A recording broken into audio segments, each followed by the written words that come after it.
How a water-cooled chiller works, step by step. A water-cooled chiller uses a refrigerant in a vapor compression cycle to remove heat from a chilled water loop, the building load, and dumps that heat into a separate condenser water loop, which is cooled by a cooling tower.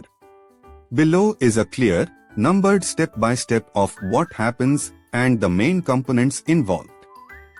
Main components of chiller: 1. Evaporator, 2. Compressor, 3. Condenser, 4. Expansion device, 5. Chilled water pump, 6. Condenser water pump, 7. Cooling tower, 8. Controls and safety devices.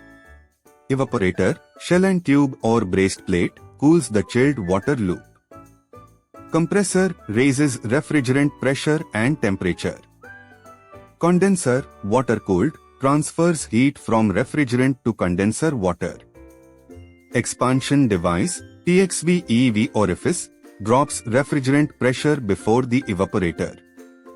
Chilled water pump circulates chilled water through the building. Condenser water pump circulates water between condenser and cooling tower. Cooling tower rejects heat from condenser water to the atmosphere, evaporative cooling. Controls and safety devices, thermostats, pressure switches, flow switches, safeties, sensors.